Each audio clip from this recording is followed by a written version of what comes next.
João capítulo 12, com alegria eu digo para vocês que hoje nós encerramos o capítulo 12. E a partir do domingo que vem, o capítulo 13. Vamos entender aqui uma coisa. Vejam só, até o capítulo 12, o Evangelho de João fala sobre a vida pública de Jesus. Jesus em contato com o povo de Israel. A partir do capítulo 13, é Jesus com os seus discípulos.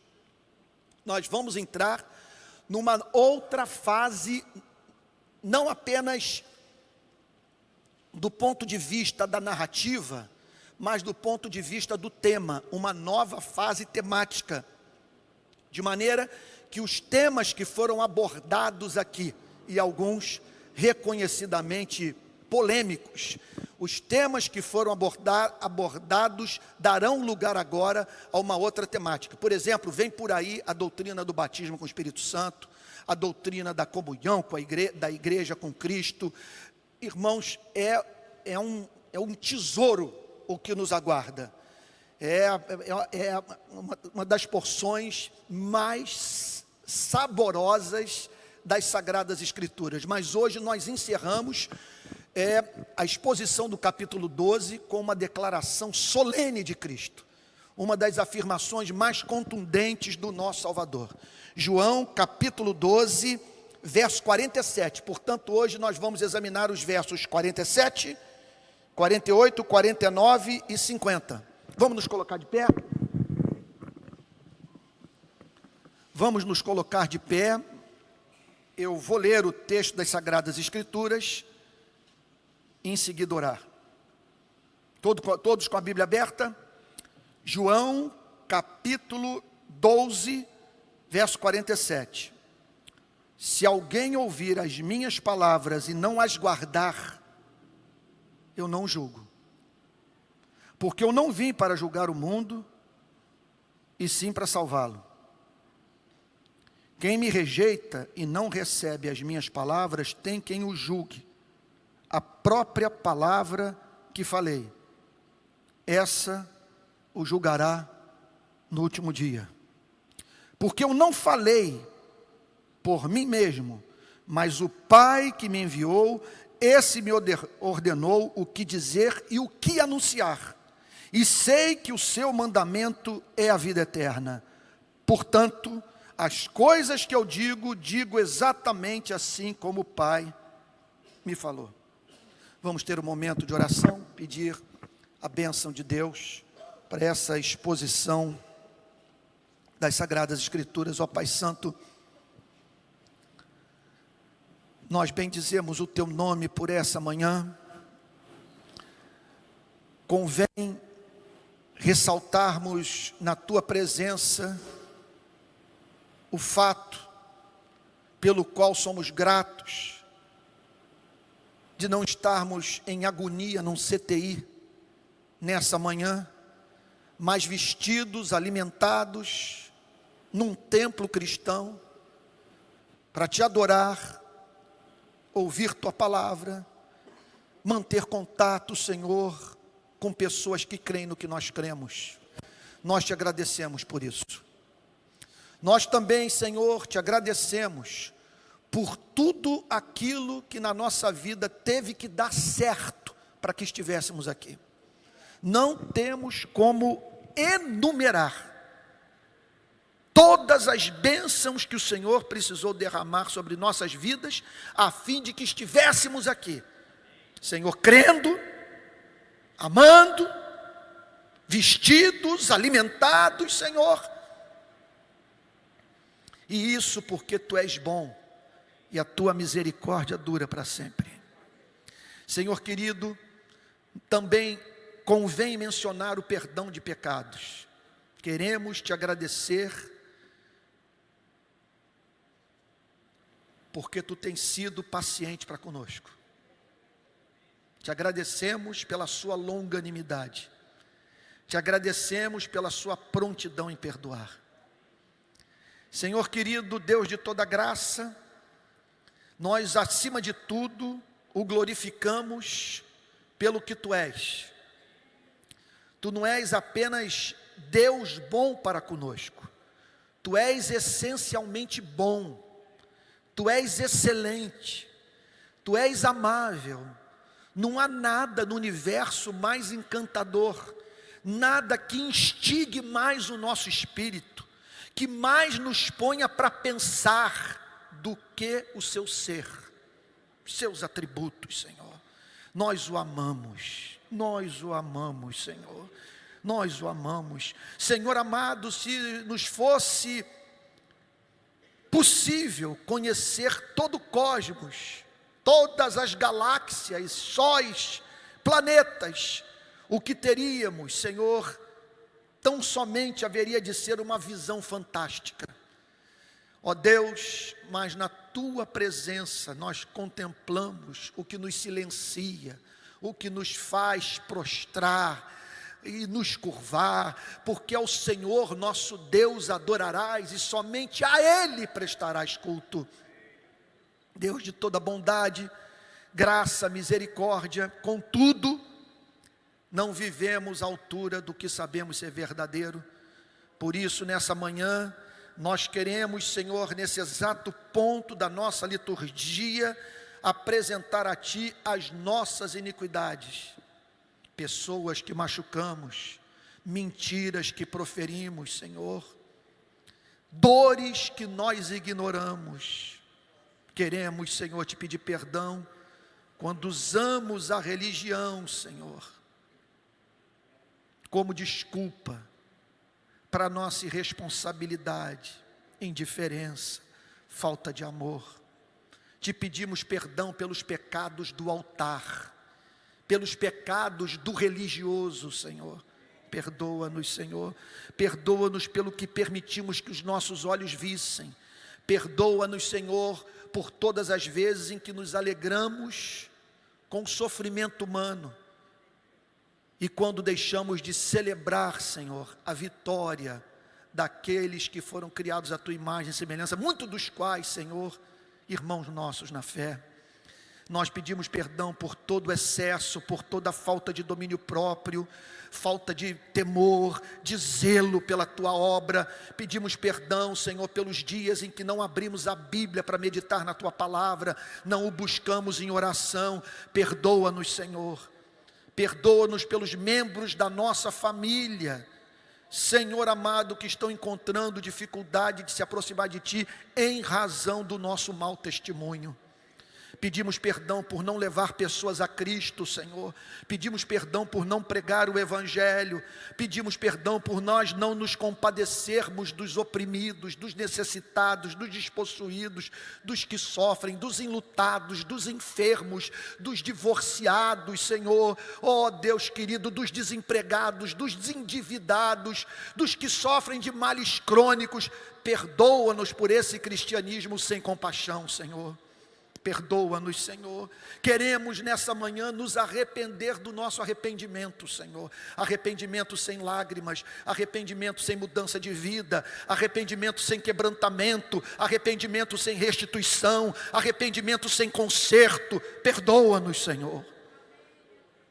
Ó Deus amado, queremos pedir por aqueles que aqui entraram, que se encontram abatidos, Senhor, sobrecarregados pelo fardo da tribulação, irmãos que estão vivendo a experiência descrita pela Tua palavra, a esperança que se adia faz adoecer o coração, gente que está há muito tempo lutando, Senhor, com sonhos que teimam em não se tornar realidade.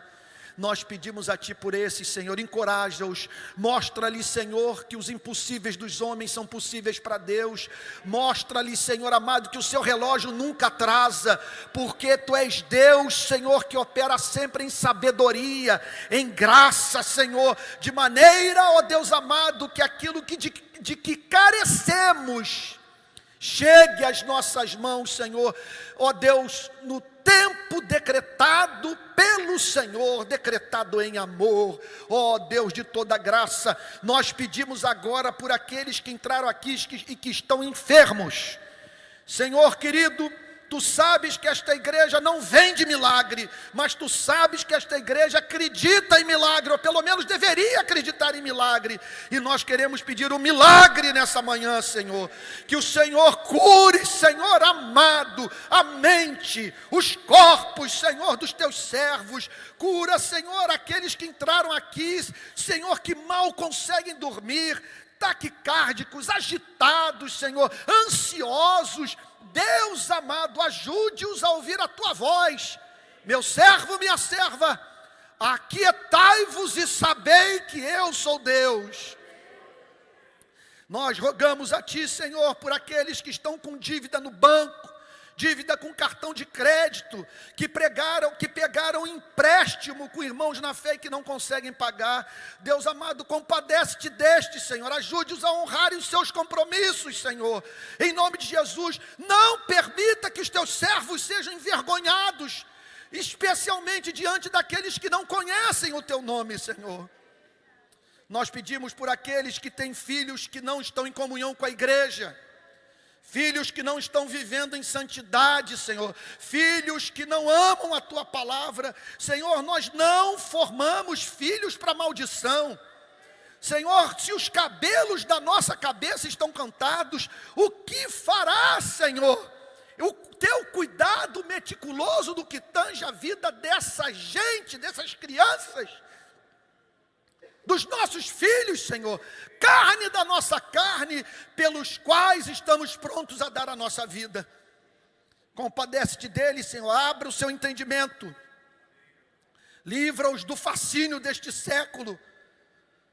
Não permita, Senhor, que eles se curvem diante, Senhor, dos ídolos deste mundo, que prometem muito e não cumprem nada, pois só um pode dizer para nós: tudo isto te darei, se prostrado me adorares. Só um tem autoridade, tem direito de se dirigir a nós nesses termos. Ó Senhor, Deus de toda graça, se alguém aqui oprimido pelo adversário de nossas almas, Senhor, nós pedimos que nesta manhã, em nome do Senhor Jesus, haja plena libertação.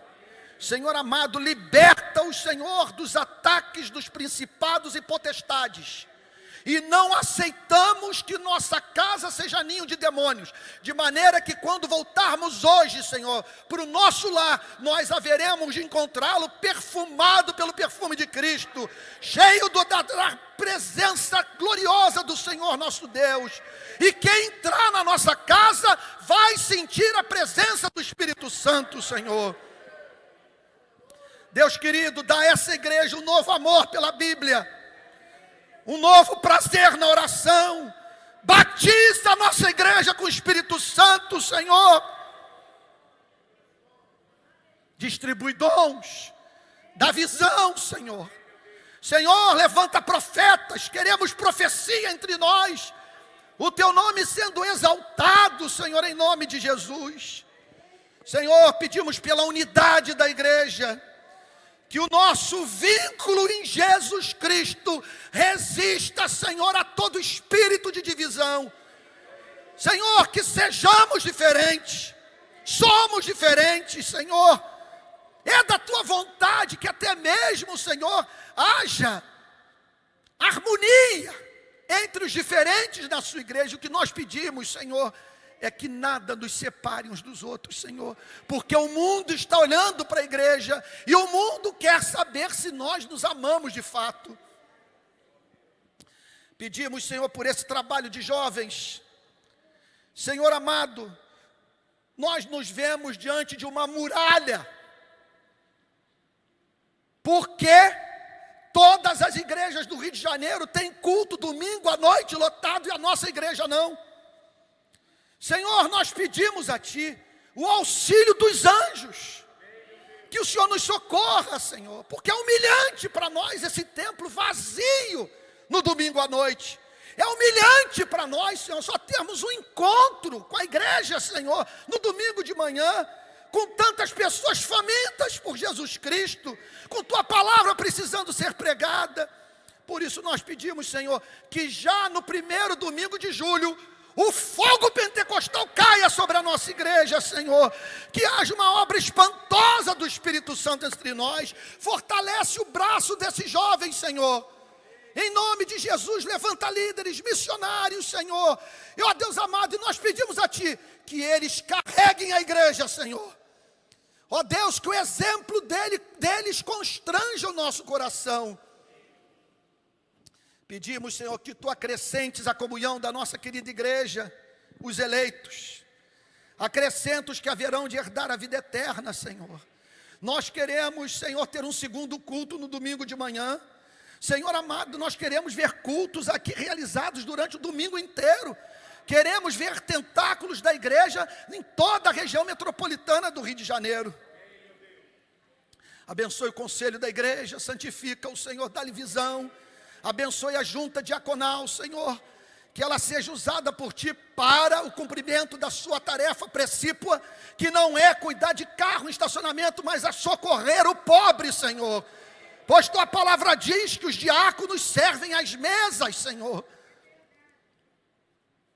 Deus querido, Deus de toda graça, abençoe a escola dominical.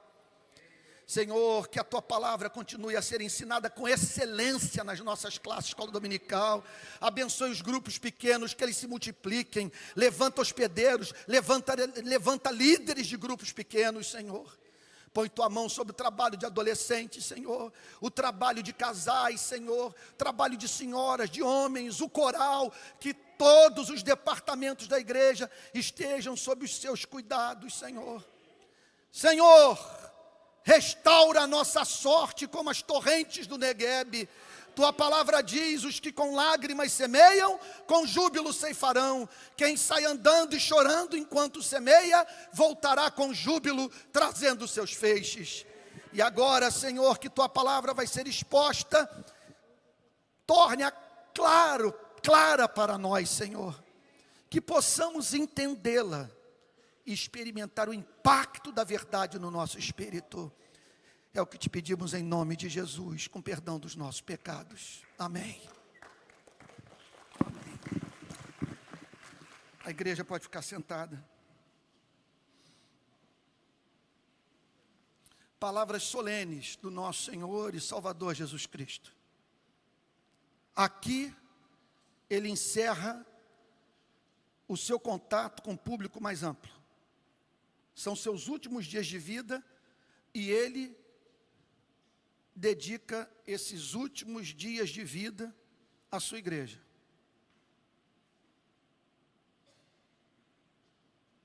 São os dias da intimidade.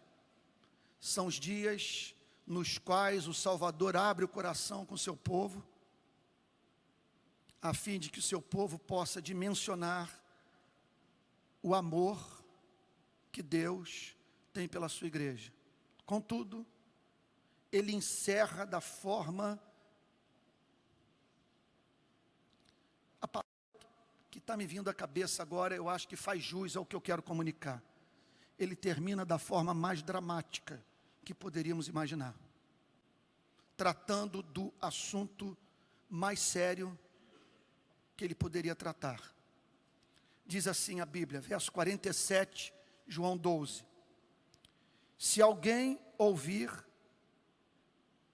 as minhas palavras e não as guardar, vamos entender aqui uma coisa.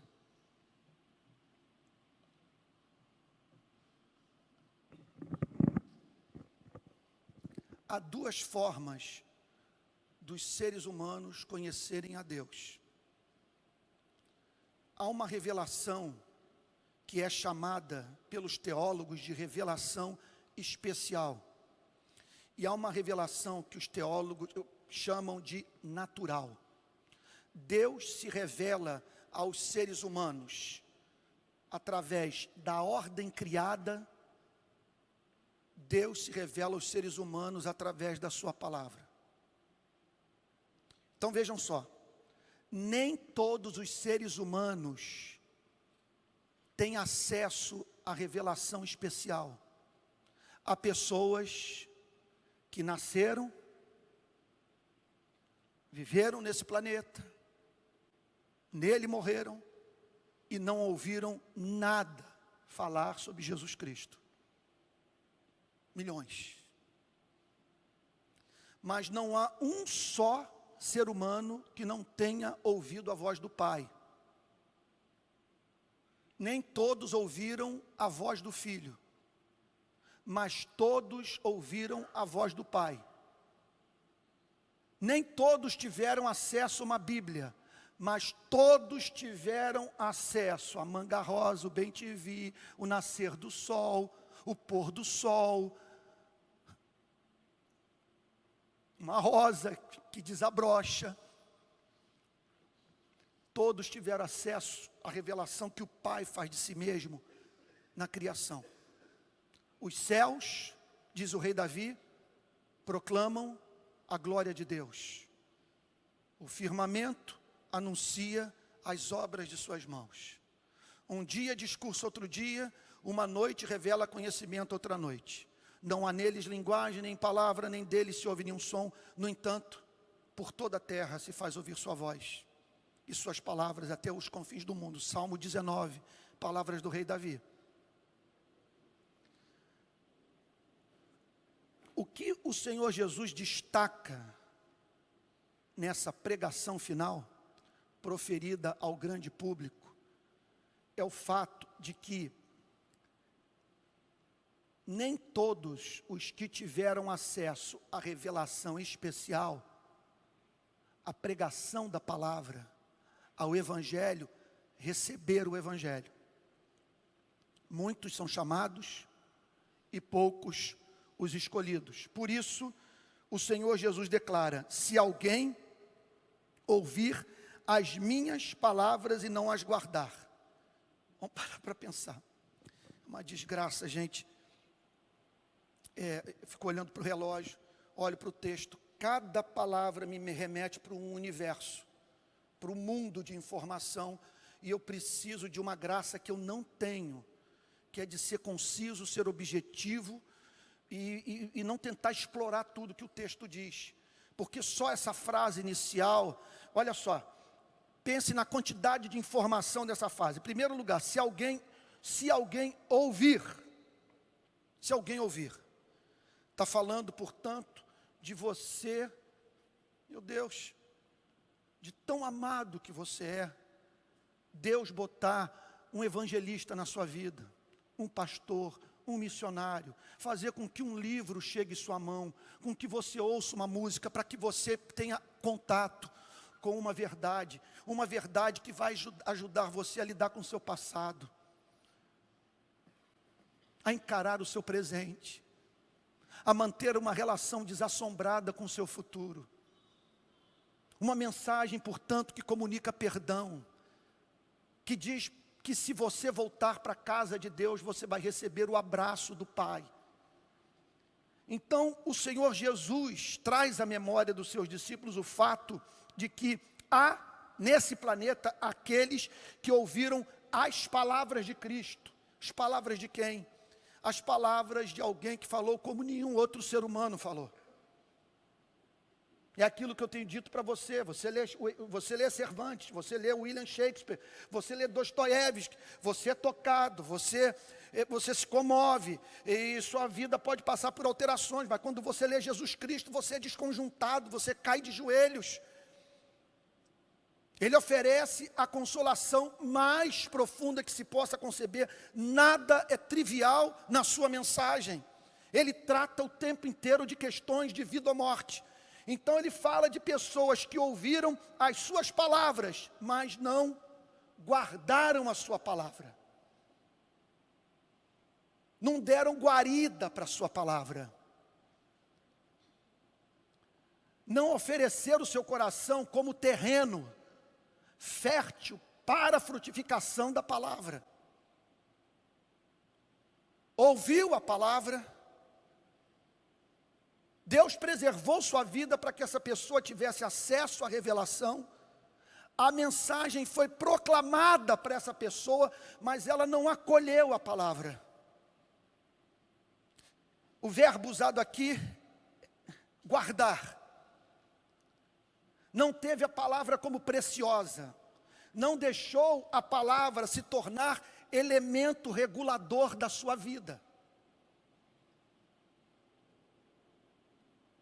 Outro dia, um teólogo australiano disse a seguinte coisa para mim: Antônio, eu creio na doutrina da regeneração, mas quão poucas evidências nós vemos dela.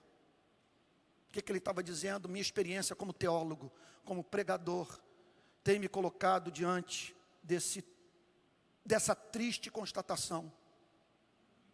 Eu não vejo pessoas, mesmo dentro das nossas igrejas, apresentando evidência de que foram regeneradas. Eu percebo hoje pessoas cometendo pecados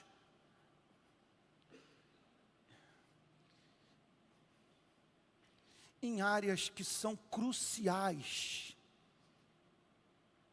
do ponto de vista da vida cristã. Você olha para o comportamento da pessoa e você diz: não é um lapso qualquer. O que ela está fazendo, o que ela está defendendo, o que ela está proclamando é obsceno. Não tem como você harmonizar isso com Cristo. E Jesus então está aqui no seu último contato com o grande público, ressaltando esse fato: se alguém ouvir as minhas palavras e não as guardar, eu não julgo, eu não condeno. O que ele quer dizer com isso? Porque eu não vim para julgar o mundo, e sim para salvá-lo. Com isso, o Senhor Jesus está se revelando ao grande público e trazendo à memória dos seus discípulos novamente o fato de que Cristo é amigo dos pecadores. A sua missão precípua não é matar, condenar, julgar, é redimir, libertar, salvar. O que significa, portanto, que sempre que você estiver sobrecarregado de culpa, sem saber o que fazer com sua própria vida, tendo sido já derrotado pela 5ª vez numa mesma área da sua vida, na qual você se considera inexplicavelmente, moralmente frágil, se o arrependimento o acometer, o desejo de mudança se tornar o anelo de sua alma, se na percepção da sua fragilidade você for levado a dizer: Senhor, eu creio, mas ajuda-me na minha falta de fé, você terá ao seu lado um amigo, um salvador. O prazer dele, o primeiro movimento dele, na sua relação com você e comigo, é salvar. Ele é obcecado pela ideia de perdoar, pela ideia de abraçar, pela ideia de fazer com que pessoas fiquem livres do seu fardo. Então observem o que ele diz: se alguém ouvir as minhas palavras e não as guardar, eu não julgo.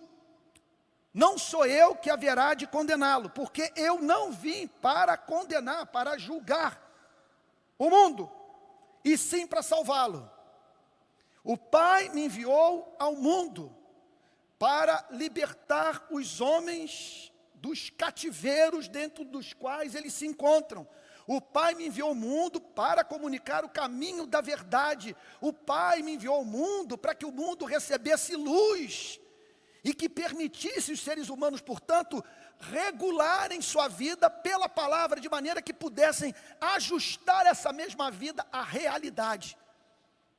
Isso significa, portanto, dizer que o cristianismo, a verdade, o cristianismo explica a vida. E nos possibilita, portanto, ajustar a nossa vida a realidade.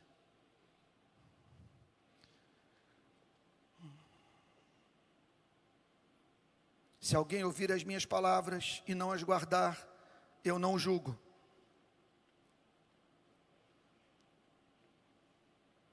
Porque eu não vim para julgar o mundo, e sim para salvá-lo. Então vamos lá.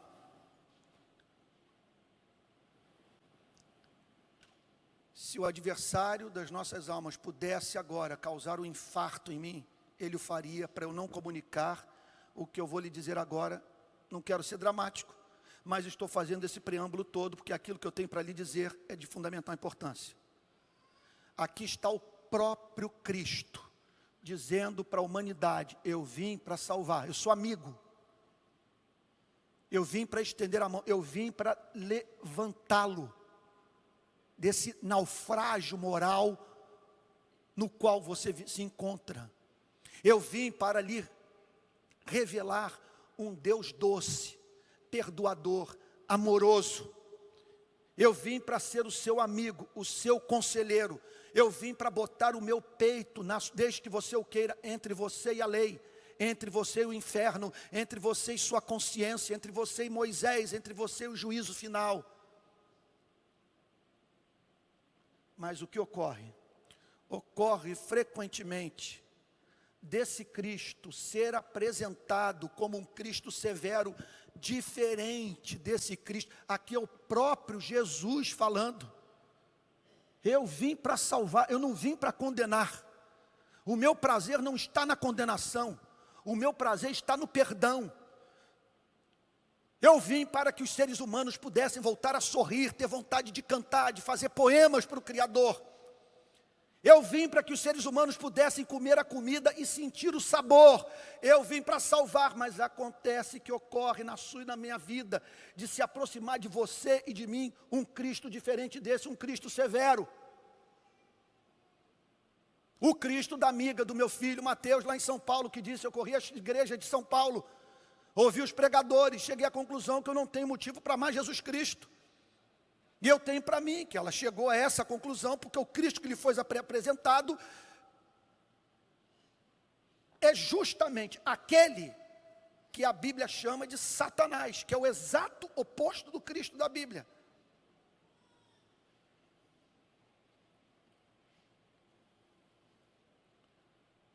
Portanto, ouçamos novamente as palavras de Lutero, que apresenta o adversário de nossas almas, se vestindo de Cristo, se aproximando de você e de mim como se fosse o próprio Cristo, só que um Cristo que não é o que é apresentado por esse verso 47. Que é um Cristo que não veio para condenar, veio para salvar. Então o que ocorre comigo frequentemente? Estou eu sentado aqui nessa cadeira, eu olho para o púlpito, meu desejo é sair correndo por aquela porta. Mínimo desejo de pregar, mínimo, não por falta de amor, mas por me sentir desqualificado. E ali estou eu sentado com os meus conflitos morais, os meus conflitos mentais, as minhas fragilidades éticas.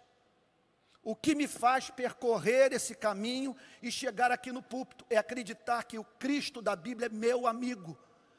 E que aquele que pede para que eu saia correndo é o diabo. Porque o Cristo da Bíblia tem prazer no quebrantado de coração. Ele acolhe confissão. Ele é paciente, ele é misericordioso. Então aqui está o texto das Sagradas Escrituras dizendo que esse é o Cristo que o Pai enviou, que não veio para condenar, veio para salvar. Essa é a sua missão precípua. Verso 48. Quem me rejeita e não recebe as minhas palavras, observem que a mensagem de Cristo nessa passagem, ela é apresentada mediante um paralelo. Ele fala a mesma coisa, em versos diferentes, mas com um acréscimo que lança luz sobre uma dessas declarações. Porque no verso 47, ele declara: se alguém ouvir as minhas palavras e não as guardar, a pessoa ouviu e não acolheu. Ela não deu espaço para a palavra. Ela não deixou a palavra transformá-la, moldar o seu caráter. Pois bem, quando nós chegamos no verso 48, o Senhor Jesus explica o motivo pelo qual esse tipo de resposta à palavra é dado. Ele declara: quem me rejeita e não recebe as minhas palavras, tem que o julgue. Então, na verdade é o seguinte: para você rejeitar a palavra, você em primeiro lugar tem que rejeitar a Cristo. E para você rejeitar a Cristo, é necessário que você não veja excelência em Cristo, que Cristo não seja amável, que Cristo não seja visto por você como o lírio dos vales, como diz a Bíblia, a estrela da manhã, a pérola de grande valor. Então observe, Cristo é apresentado, e ao ser apresentado, ele é rejeitado. Da palavra de Deus. Isso é fato recorrente na história do cristianismo, em período de avivamento. E aí você encontra pessoas que não rejeitam a Cristo, quando na verdade elas não estão rejeitando, é um Cristo domesticado pela religião.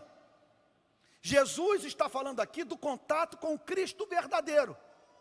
E o contato com o Cristo verdadeiro pode nos levar a vê-lo como uma figura desinteressante. Como alguém, portanto, cuja vida e mensagem não cativam o coração. Então, por isso ele afirma: quem me rejeita, não vê excelência nele, não tem como precioso, como filho de Deus, não recebe minhas palavras, tem quem o julgue.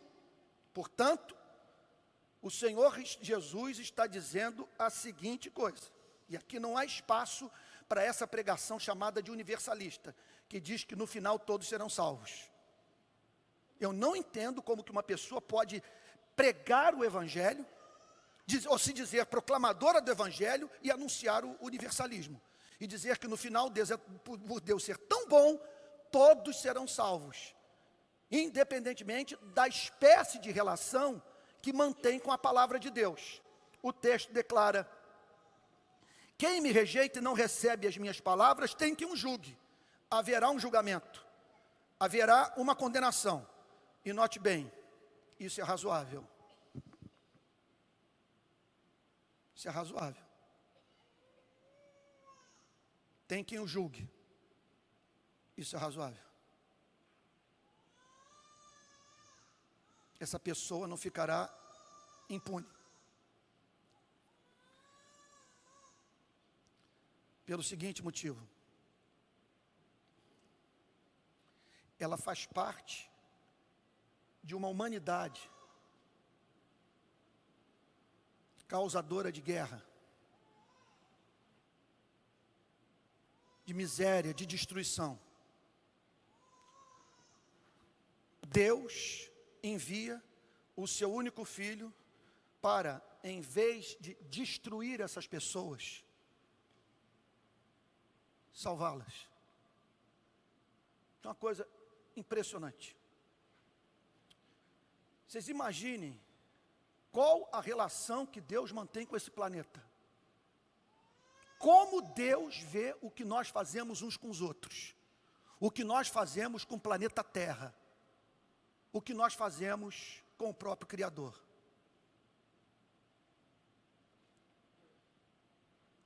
Em vez de nos destruir, Ele envia o seu único filho. O seu filho é morto pela nossa espécie. Porque a nossa espécie não consegue conviver com nenhum Jesus Cristo. Apareceu alguém parecido com Cristo na sociedade, a gente trata de matar, porque o amor dessa pessoa é uma censura ao nosso egoísmo. Nós não conseguimos lidar com gente assim. Daí a nossa tendência a desconstruir personalidades, a trazer pessoas para o nosso nível, a fim de que possamos conviver com as nossas fraquezas. E o filho vem, fala de um Deus de amor, disposto a perdoar os seres humanos, mediante uma simples confissão acompanhada de arrependimento. E os seres humanos, vocês me perdoem dizer, dão uma banana para o Evangelho. O que é que Jesus diz? Essas pessoas vão ser julgadas. Julgadas por quê? Não é que elas olharam para o Pão de Açúcar, olharam para a Serra de Petrópolis, Teresópolis, para a Baía de Guanabara. Não é que elas olharam para essas manhãs de outono no Rio de Janeiro e não conseguiram ouvir a voz do Pai por meio da criação. Não. Elas ouviram a voz do Filho, do alto da cruz, proclamando perdão à humanidade. E elas disseram a seguinte coisa: eu não preciso de perdão. Eu não preciso de reconciliação. Eu não tenho do que me arrepender. Eu não tenho nenhum envolvimento com essa desigualdade, com essa miséria, com essa exclusão. Não há histórico na minha vida de gente ferida por mim. Jesus disse: não vai escapar. Tem quem o julgue.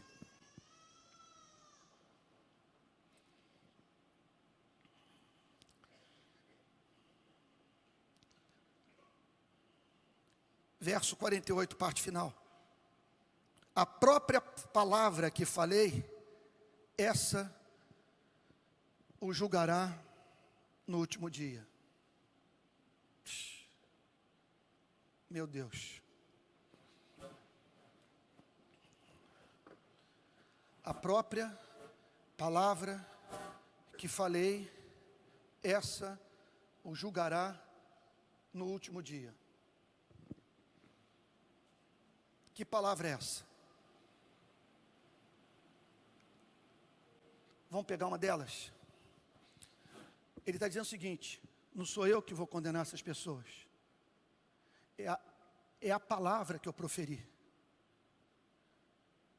Que se for rejeitada, as condenará.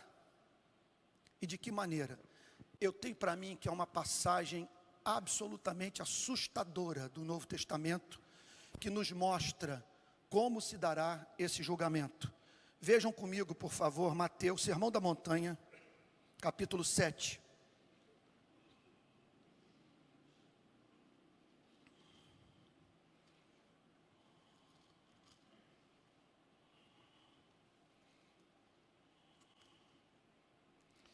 Verso 1. Todos acharam?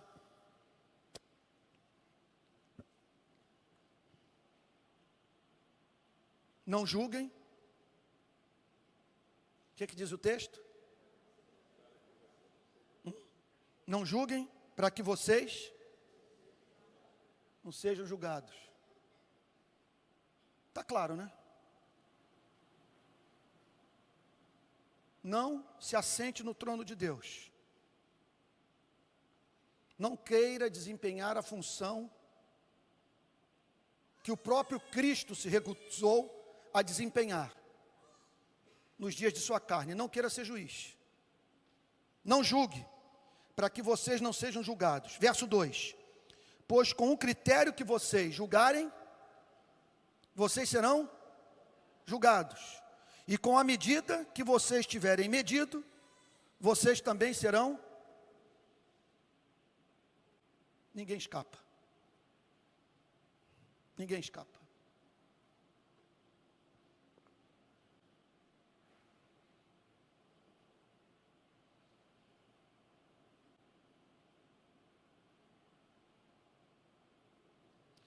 Você já chamou alguém de autoritário, de corrupto, de canalha?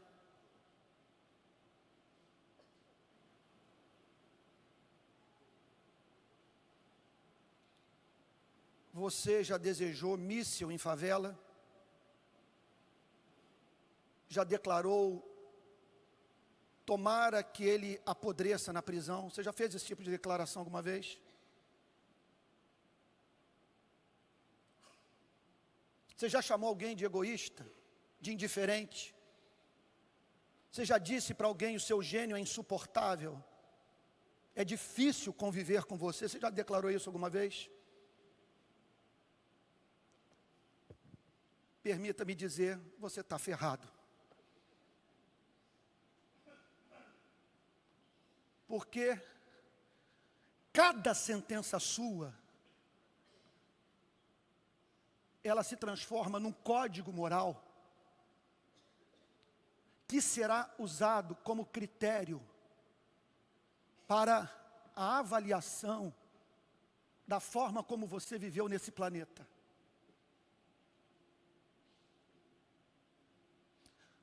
No dia do juízo final, Deus vai pegar o livro e vai pedir assim: leia, leia, leia o que você falou. Você pediu a morte, você o chamou de canalha, você declarou que ele é um corrupto, e talvez, ao dizer que ele era corrupto, você estivesse declarando um fato. O problema é que, ao exigir que o corrupto morra, você está prescrevendo para Deus a mesma espécie de tratamento que você gostaria de receber da parte de Deus, caso incorresse nos mesmos delitos. Isso é racional? O que vocês acham? O que vocês acham, gente? Vocês estão entendendo quando ele diz: a minha palavra que vai julgar você? Porque a minha palavra diz que, como você é um ser moral e que passa por esse planeta fazendo avaliações morais, e avaliações morais que quebram a autoestima de quem está conectado a você, que podem destruir a sua mulher, a vida da sua filha, a vida do seu filho, a vida dos seus irmãos na igreja. Como você até mesmo acredita que pena de morte seria uma bênção para o Brasil? Como você tem um discurso contundente, você odeia a corrupção, e é bom que você odeie corrupção. Agora, o importante é que você saiba que a fita métrica será usada para medir você. É isso que Jesus está dizendo. Esse é o sentido de: a minha palavra é que o julgará. Porque a minha palavra diz que, sendo um ser moral e que passa a vida inteira fazendo análises morais sobre a vida do próximo, você carece desesperadamente de um Deus que lhe seja propício, pelo simples fato de você não praticar o que pede do próximo. Como diz o apóstolo Paulo, no 2º capítulo da carta aos Romanos. Abram a Bíblia aí, no 2º capítulo da carta aos Romanos.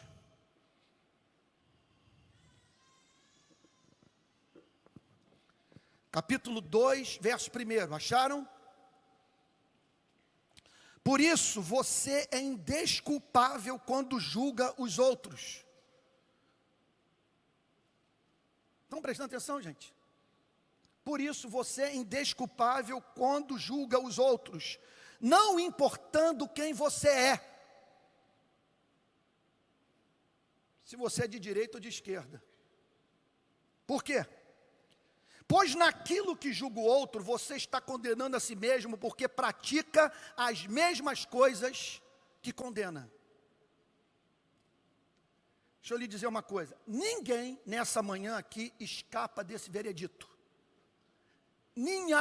Eu não tenho a mínima ilusão. Começar pela minha própria vida, que eu me conheço. Ninguém passa por... Você não consegue viver sem fazer julgamentos morais. Eu vejo as cenas de Auschwitz, de Dachau, de Birkenau, campos de concentração nos quais estive, causa náusea, ânsia de vômito. Uma jornalista amiga minha esteve agora visitando Auschwitz, mandou uma mensagem para mim dizendo: Antônio, eu não conseguia parar de chorar.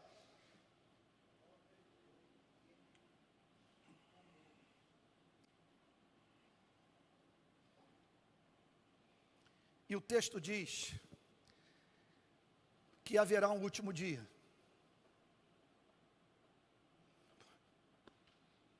Olha lá.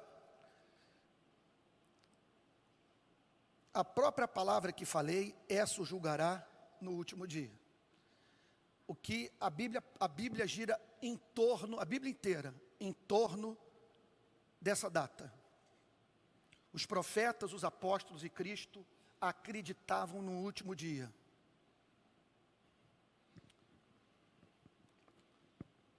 O que é o último dia? Aquele dia que Deus vai deixar claro para todos que Ele é santo.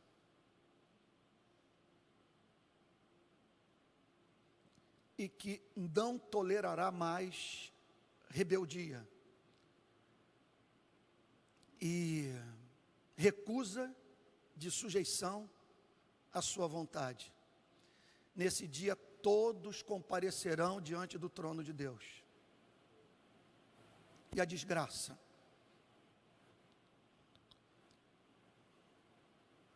Você e eu não seremos julgados por uma lei que não conhecemos.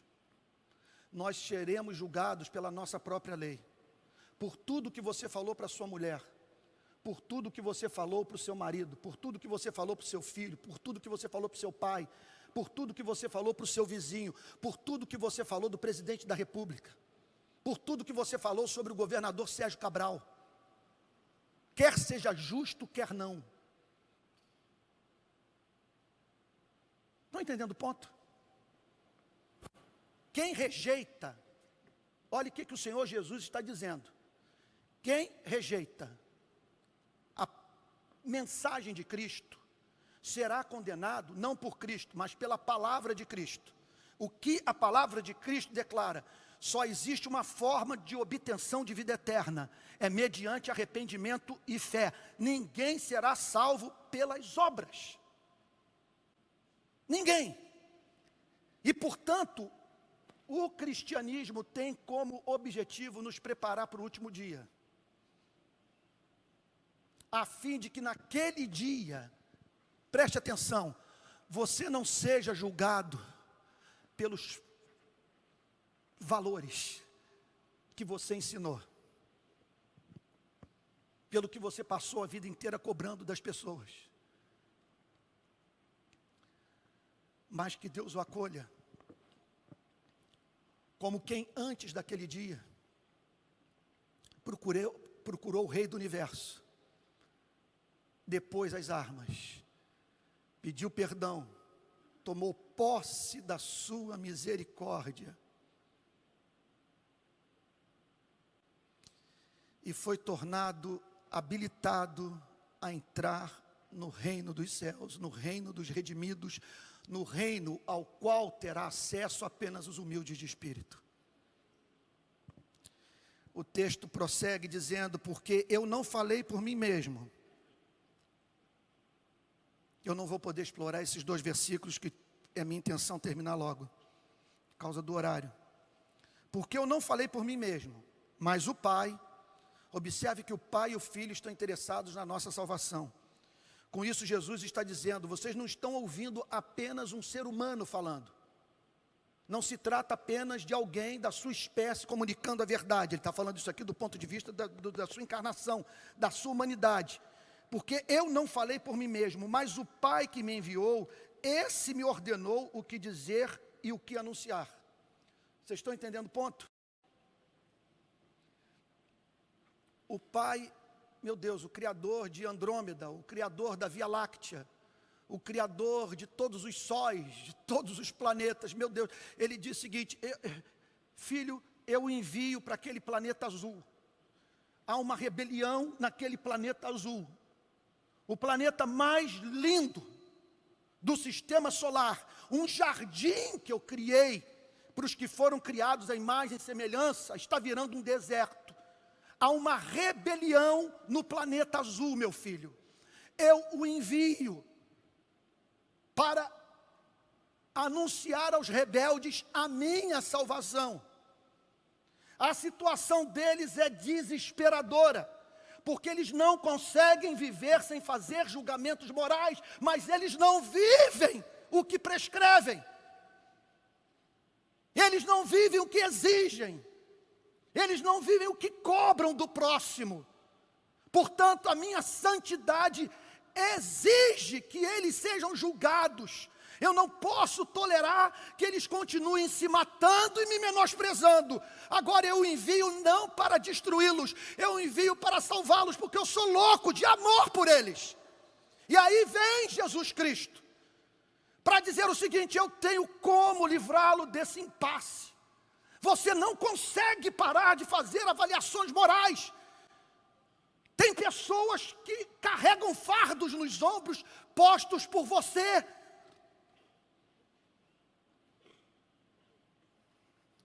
Mas diz para eles que os que se arrependerem dessa hipocrisia serão perdoados. Que eu estou enviando para morrer por eles. Porque, caso contrário, o sonho para o planeta azul jamais se tornará realidade. Eu envio, portanto, para chamar os rebeldes para deporem as armas. Eu envio, meu filho, para preparar o planeta para o último dia. Há um deadline para aquele planeta. Está decretado que a partir de um ponto, aquele planeta não vai passar. Eu envio para anunciar àquelas pessoas que elas se preparem para aquele dia. E que é possível naquele dia elas não serem condenadas. Tudo que eu peço delas é humildade de espírito, filho. Diga para elas que se elas forem humildes, se elas reconhecerem que são pecadoras, se elas reconhecerem que não vivem o que pregam, eu os acolherei. Eu as envolverei nos meus braços. Eu colocarei o meu espírito sobre elas e as ensinarei a amar. E você será o modelo de todos eles. Você haverá de ser a grande referência para eles de amor. No seu contato com eles, você revelará o meu caráter. É isso que Jesus está dizendo. Foi o Pai quem o enviou. O Pai me enviou e esse me ordenou o que dizer e o que anunciar. Olha, você pode até achar ingênuo o que eu vou lhe dizer agora. Eu não consigo imaginar um autor escrevendo uma passagem como essa, deliberadamente com a intenção de mentir, de enganar. Ele está dizendo: o Pai me enviou. A passagem transpira honestidade, transpira transparência. Ela exala o perfume do céu. Ela é profundamente racional. E o texto termina dizendo: e sei que o seu mandamento é a vida eterna. É interessante ele chamar de resposta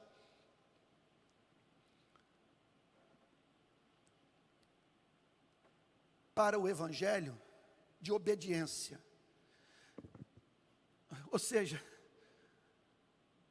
o primeiro mandamento a ser cumprido é crer na graça que está em Jesus Cristo. Se você não acreditar nesse amor que se manifestou na cruz, você estará em obediência. E me perdoe dizer, as suas boas obras poderão mais ser comparadas, como diz o grande Jonathan Edwards, ao cuidado que uma mulher adúltera tem pelo seu marido. No básico da relação dela com o seu marido, a relação está equivocada, mas ela é uma excelente trabalhadora. Todas as camisas do seu marido estão passadas, todos os seus botões costurados. A casa é impecável. É bem verdade que eu estou falando aqui do ponto de vista de um modelo de família que está perdendo força na nossa sociedade. Mas imaginemos essa mulher. Imaginemos esse marido. envolvido com as mesmas práticas, e que, contudo, é um excelente provedor. O que a Bíblia diz é que se nós não crermos todo o restante da nossa relação com Deus, estará carente dessa obediência que oferece sentido às demais expressões de obediência. Por isso o escritor de Hebreus diz no capítulo 11, verso 6, porque sem fé é impossível o homem agradar a Deus. Porquanto importa que aquele que se aproxima de Deus creia que Ele existe e que se torna galardoador daqueles que o buscam. Eu sei que o seu mandamento é vida eterna. O mandamento é você transpor aquele dia. O objetivo é que no dia do juízo final, você seja declarado justo perante os principados e potestades, perante os anjos, perante a igreja. O meu mandamento é vida eterna. O meu mandamento é que você não morra no último dia. O meu mandamento é vida eterna. Portanto, as coisas que eu digo exatamente assim como o Pai me falou. Você imagina, ele entrou no mundo azul e reproduziu a fala do Pai. Se colocou da nossa altura, se vestiu de carne, cabelo, ossos, e da forma mais clara se dirigiu à nossa espécie. E qual sua mensagem? A humanidade está caminhando para o seu último dia. Esse dia é terrível. Vai ter pessoas naquele dia que desejarão jamais ter nascido. E eu quero prepará-los para esse dia. Como? Levando-os a entender que vocês se condenam pelas suas próprias palavras, mas que é possível, naquele dia, vocês não serem condenados pelas suas próprias palavras. É obedecendo o mandamento. Qual é o mandamento? Crer. Crer na graça.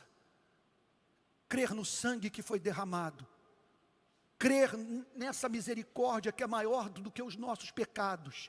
E a partir desse encontro, se deixar possuir pelo Espírito Santo. E viver a vida que o próprio Cristo viveu. Esse é o chamado do Evangelho para você e para mim. Quem o comunicou foi Cristo, por ordem do Pai. Vocês me perdoem, gente, eu não poderia, pelo menos para minha personalidade, eu não conseguiria pregar de outra forma. Eu não posso estar daqui da frente de uma maneira que vocês sejam levados a dizer, é evidente que ele não crê o que ele prega.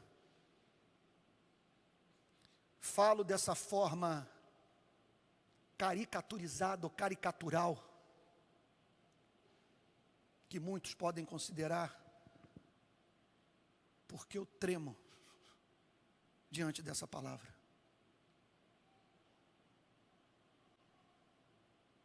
Talvez ninguém aqui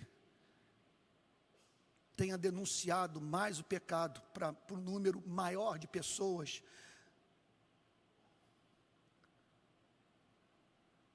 na extensão que Deus tem permitido fazê-lo. E sei que cada declaração minha pesa contra mim. Por isso eu corro para Jesus Cristo.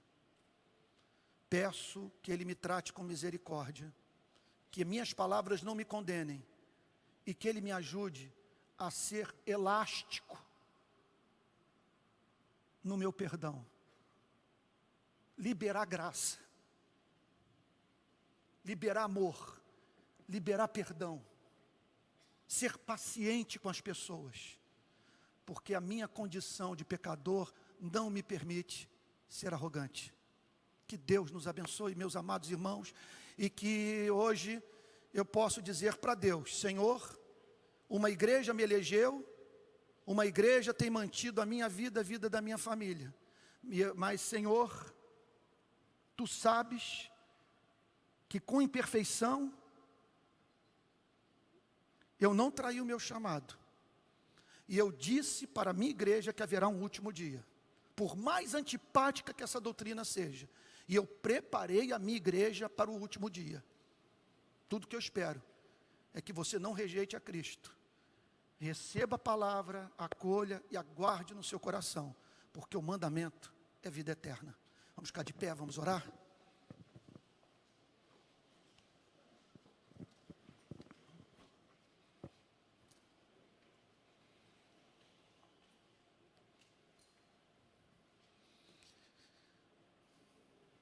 Senhor, nosso Deus e nosso Pai, últimas palavras de Cristo ao grande público. E nós não queremos estar entre aqueles que ouviram e não guardaram. Pedimos a Ti, Senhor, misericórdia. Que nossa resposta ao Evangelho seja arrependimento e fé. E que naquele dia, esse livro que estamos escrevendo não seja usado contra nós. Que naquele dia compareçamos diante da Tua presença mais alvos do que a neve, cobertos pelo sangue do Cordeiro. Queremos Te dizer que renunciamos nessa manhã toda justiça própria e que professamos fé em Jesus Cristo. Pai Santo, a Igreja Presbiteriana da Barra, nessa manhã, pede a Ti perdão e roga a Ti, Senhor, que todos os seus membros guardem a verdade no seu peito, vejam excelência em Cristo, e por isso amem a palavra de Cristo, creiam em Cristo, e vivam para a glória de Cristo. Que a graça do Senhor Jesus Cristo, o amor de Deus o Pai, a comunhão do Espírito Santo sejam com cada um de vós, desde agora e para todo sempre. Amém.